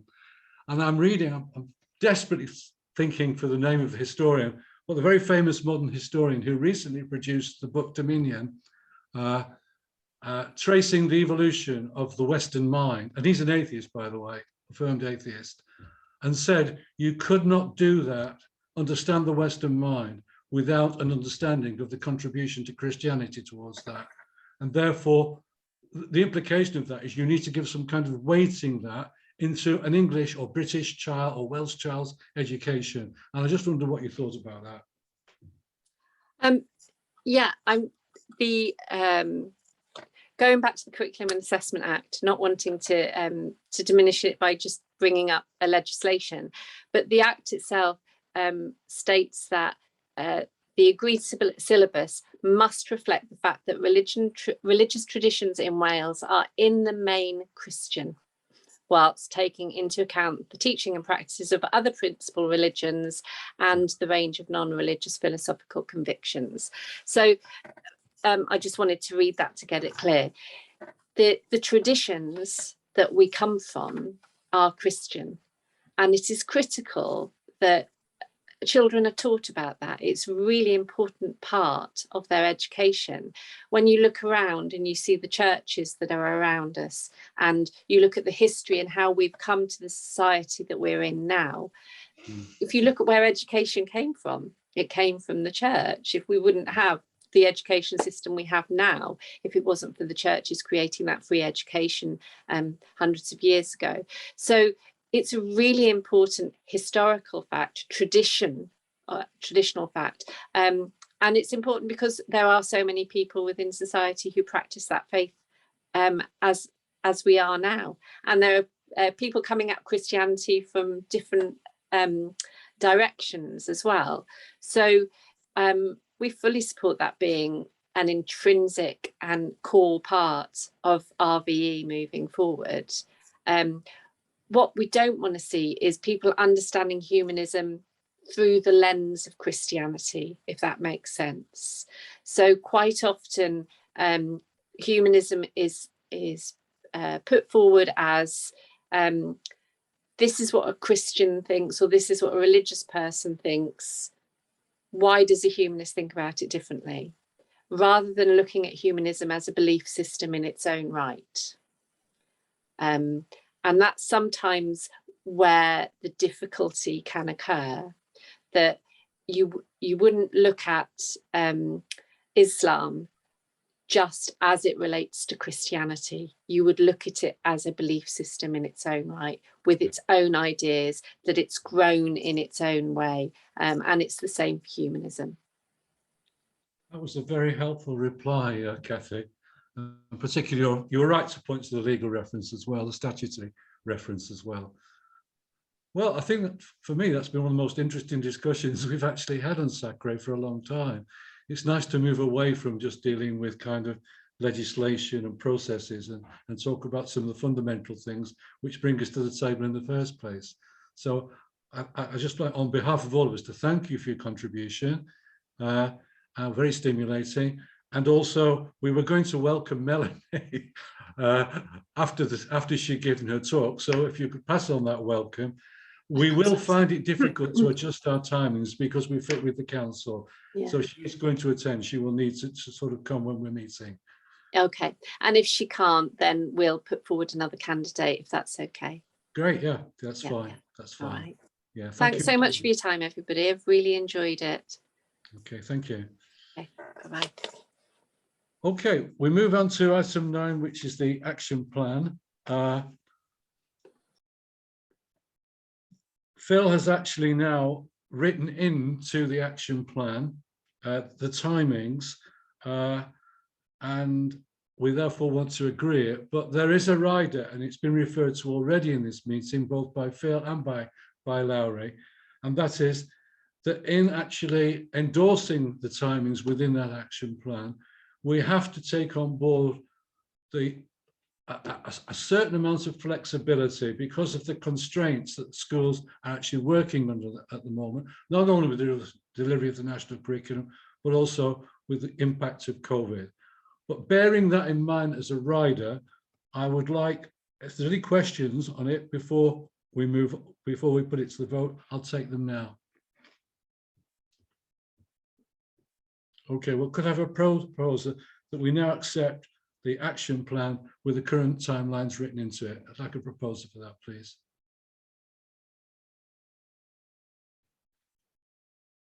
Hugh and Mary seconding it. Okay, all those in favour? Roger, we need to take the vote separately. We do, sorry. Each section, yeah. Yeah, sorry, I have to keep reminding me of this. Okay, councillors. Have we any left? We've got Mary. Ah, there's Mary. Yeah. Yeah. Okay, in favour? Okay. Abdul, yeah. I think I have put my hand up or ticked. Yes, thanks, Abdul. I can see that. That's great. Great. Okay. Teachers. Thanks, Hayley. And faith representatives. Okay, so it's unanimous. Thank you. Great. Okay. Phil, do you want to? Perhaps we ought to just say that in terms of putting, Phil and I were talking this morning about the amount of work that's actually involved in eventually implementing this plan. We've obviously got a teachers group already, and we've got Lowry supporting us through educational structures within the local authority. But we did wonder whether it might be useful for within SACRE to have a couple of other people besides ourselves to actually look at how we plan forward the enormous amounts of work that is actually implicit in the plan. I'm going to hold that there, but if you'd like to get in touch with us, give either Phil or I a ring or come through Sally. We would be interested if there were a couple of other people on SACRE who would join with us in looking and planning that. Okay. The annual report. Any question? You've all had a copy of the annual report. considerable document. And are there any questions that people want to put either to Phil or I with regard to that, seeing as we've prepared it? Can I ask a question? Ga I ofyn cwestiwn? Yes, sure. Tudalen 30 ar y cynllun, y cyfieithiad a hefyd, a dweud y gwir, sydd wedi'n haro fi dipyn bach yn odd. Tudalen 30, cyfansoddiad Constitution. Mae cynnwys cynrychiolwyr byd olwg crefyddol a digrefydd yn disodli cynrychiolwyr ffydd yn unol â chyngor gan Llywodraeth Cymru. Ydy o'n newid mewn termau? Is it just a change in terms only rather than the membership? Because the inclusion, I think the English is the inclusion of religious and non-religious world view replaces. Yeah, is it a change in terms rather than change in membership? You understand what I mean? It doesn't. It's not quite clear.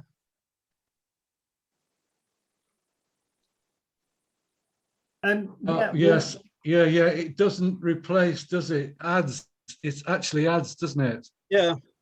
It's an addition rather than a replacement. I don't think that if anybody else, knowing that we've been discussing it at the moment, I think we need that to be very, very clear. Yeah. Well, given the misunderstanding that was clearly there earlier on. So yes, okay. Well, we need to amend that. It's also unclear in the English version as well, Hugh, isn't it? Yeah, it is. Yeah, it is. So we'll attend to that. It is in addition. Yeah. Okay, thanks for that. That's very helpful to pick that up. We'll make sure it gets changed. Any others? Well, can I? It's a bit ironic, really, asking questions about my own report. But Phil, I just wonder whether you could talk about the section in my plan, in my forward, about the LA agrees to look at the plan in its entirety and embed it in their education planning. And Chris Wynn, the education business manager, looked at it with you in terms of the suggested mechanisms and communication routes. And the finalized management plan will be embedded in the local authorities service development program. I wondered if we've got any progress on that, that's all. Yeah, if I can just take the steer from Lowry on this one, though, I presume it'll go as an appendices to the education plan for Conwy, and the appendices obviously will be the work that SACRE is doing because it feeds into schools and the work that schools are doing for religious education. So I can't see that being a problem. Right, okay, Lowry's gone, isn't she? Yeah. No, sorry, no, I agree, Phil, it needs to go in the service plan, that's fine. Great. Okay. Well, that's good to have that confirmation. Okay. On that basis, we also need to look at its publication and circulation. And I'd be interested to hear your advice with regard to this, Larry.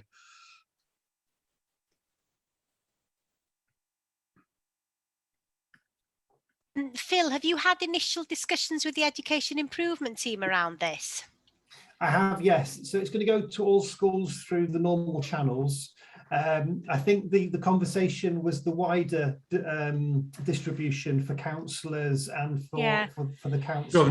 Governors and so forth. Yeah, we do that as a matter of course as part of that briefing document. So we've got those distribution lists. So we just need to inform Chris and the team, because our governor link sits within Chris's team, that's Aenir Jones, and also we can ensure that it is circulated to members as well.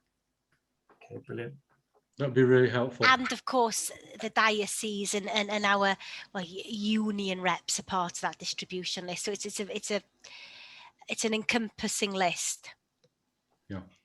And Phil, I gave a presentation to the Llandudno Cytun last week on the work that had been taking place within SACRE, and they also would like, well, if you gave me 8 copies, I could circulate those through to the representatives of the Cytun.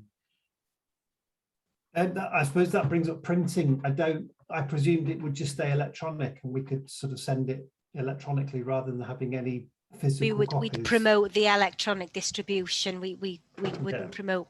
I'm sure Katie and Roger would be able to receive it electronically.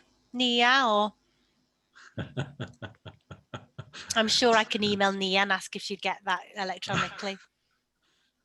Okay, I would hope so, but you know, leading a U3A with older people, and a lot of older people aren't Katina, I wouldn't have your confidence on that one, Larry. They do email me. Okay. Can I say this, Roger, please? I'll say it in English for you to understand. We're very grateful to you for all the work that you've done here now, and other people like Phil who have been involved. I think we've changed gear recently during the last year, so in getting this in a very professional manner now, and it's quite full and very professional indeed. Diolch yn fawr iawn. Well, thank you indeed. It's nice when people, you know, we have put a lot of work in, undoubtedly, and we couldn't have done it without Larry, as I said in my report. That support has been fantastic. And one of the joys of it is actually that Phil and I really enjoy working together. And so it's been, you know, what could have been quite laborious because of that, it's been quite pleasurable, hasn't it, Phil? Yes, it has. Yes. Oh, you're on the spot there. Oh, was my camera on? Sorry. Yeah, it was. Yeah, it has been very good. Thank you. Oh, great. Okay, well, to adopt the, to consider and approve the, or could we, oh, Sally, I've missed a trick here. Are you there? After the humanist presentation, we should have actually voted to note that presentation as well as welcome. But I think, can we all take that was implicit, wasn't it? Yeah, great. Okay, so could we therefore now have a proposer for the approval of our Conwy SACRE annual report for 2020-21, please? Thanks, You need to take each separately again. I'll keep doing. Yeah, all right. Okay, councillors. Yeah, can we have a proposer and seconder first, and then vote on each separately? Well, that's what I thought I was asking for. Colette had just proposed it. Okay, there we go. Yeah, and the seconder, I was looking for a seconder. Thanks, Hugh. Hugh seconded. Okay, we'll now take votes according to group. Let's take teachers first. Thank you. Faith representatives. And Mary. Yeah.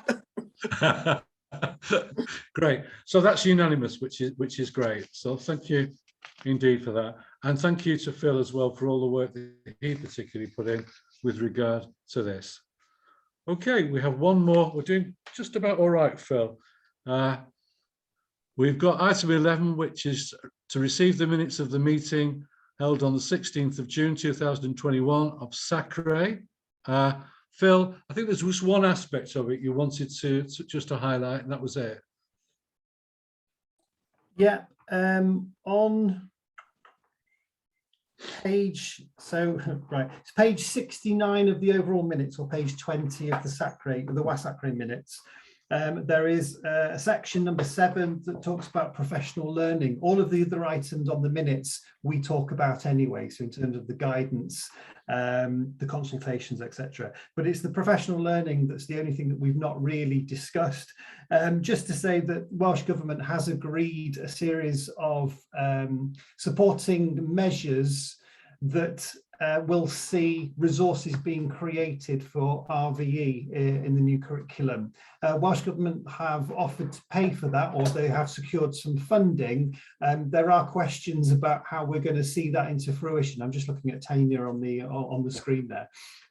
But there is the commitment from Welsh Government to sort of seeing this through, whether that is little videos, it's probably going to be little training videos, resourcing, that sort of thing that teachers can access at their leisure, or SACREs or whoever can access at their leisure in terms of training them up for the RVE. I'll give you more information as we find out. There's an executive meeting next Tuesday that I'm going to be going to, so we'll find out more. And then is a SACRE meeting in November. I think we'll find out a little bit more about that. I would have thought by the time we meeting in the spring, I'm hoping that the RVE guidance will have been published officially. We will be then very much on the road to organising an agreed syllabus conference. And out of the agreed syllabus conference, we will then want to create training materials for whatever our agreed syllabus is. And if our agreed syllabus is the guidance that we adopt or adapt, then we, as a SACRE, will look to train our teachers in Conwy along the new agreed syllabus. Now, hopefully, Welsh Government will have done some of that work for us in light of this training package. I don't know if Tanya wants to say anything else. I'm going to have to disappear in a couple of minutes. So, yeah, okay. Yeah. Okay, no, thank you, Phil. I don't really want to add anything to that, but you know, we will have the guidance published online in December. I'm part of the working group working on the guidance and responding to the consultation, and I hope that with my colleagues that when you see the final version, it will be a really robust and helpful document. Yeah, and that's the only thing I want to add, but other than that, Phil, that's good. Okay. Could I have a proposal, therefore, that we actually note the minutes? Thanks, Mary. Seconder? Thanks, Hugh. Okay. Teachers? Yeah. Councillors? Faith representatives? Thank you.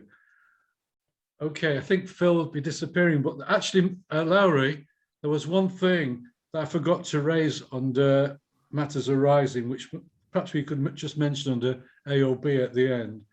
And that is, you did say to you, was that you're going to let us have the minutes of the GWARE Management Board. And in fact, Tanya's comments reminded me of that. Be quite happy if you just want to sort of put us in the picture verbally as to what happened. Yes, absolutely, and apologies, Roger. I omitted that from my my brain. Sorry, no, forgot to do that.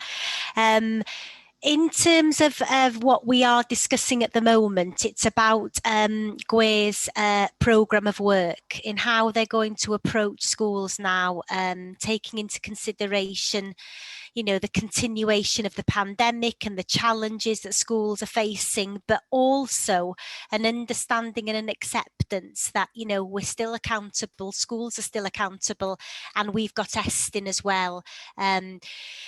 Revisiting schools now as part of their cycle of thematic reviews and inspections. So I think it's about having a good balance of being able to demonstrate schools' progress and improvement using the information that we have. And of course, we don't have any data, and schools aren't obliged to share data with us. But I think it's about using school self-evaluation processes. We are going to be introducing an intervention, a collaborative intervention with schools that it will help us as a local authority and GWARE identify those schools causing concern. So we want to make sure that we're joining up with schools in terms of looking at where their vulnerabilities are, identifying where we need those 360 support plans, those enhanced support plans. So that's really the vision of GWARE local authorities at the moment, is making sure that we take a whole school approach to improvement, bearing in mind that we do have regulators that want to work with us, but also being sensitive as to what schools are still in, you know, very, very heavily situated in a pandemic. I think we all approach this school term hopeful, looking forward to it, looking forward to opening the doors and getting all learners back. But the picture really on a school setting, an individual school setting, has been quite different to what we anticipated. We've got at the moment 500 learners self-isolating across the local authority. We've got over 30 members of teachers who are off. We've got examples of classrooms that are having to close and take a blended learning approach to the delivery of education. And also we've got a number of pupils within our special school setting due to their vulnerability who are remaining at home. So a very mixed approach to education in Conwy, quite unsettling, and I think our leaders are under immense pressure at the moment. There seems to be a misalignment between what Welsh Government thinks is going on the classroom level and what actually is going on.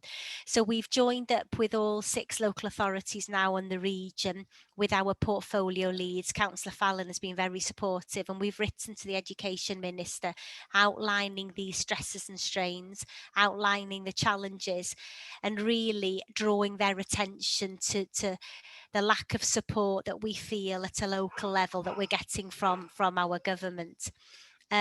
So I wanted to sound more hopeful today, I think, in welcoming everybody to the new school term. But unfortunately, at the moment, it still feels as if we're in the thick of it. We're battling with legislation, we're battling with COVID cases, and also we're battling against community expectation. The community expectation is that the schools are there, fully fledged, opening, education is being delivered, but that's not what the picture is. So we really are stressing that Welsh Government need to make communities across Wales aware of what the picture is in terms of COVID rates. Welcoming the vaccination of 12 to 15-year-olds, which we're rolling out now, not in school settings, but in vaccination centres. But unfortunately, in our 16 to 19 cohort, we've seen the lowest uptake in Wales for the vaccination. So we're going to be doing a little bit of communication and PR in accordance with our comms team centrally. So lots of challenges, and whilst we do have a robust work programme in place, we are still trying to make sure that they're sensitive as well to our individual school needs and the challenges that our leaders are facing. You mentioned a collaborative approach to intervention, but you did say that gathering evidence in the current situation is very difficult. So what criteria will you be using for making collaborative interventions? Yeah, well, in terms of gathering data, of course, we have the centre determined grades. So that's an estimation of how pupils have performed over the last 2 years by now. But I think, you know, we need to go beyond that. It's about a whole school approach to gathering data. We need to do it with them rather than them feeling that we're doing it to them.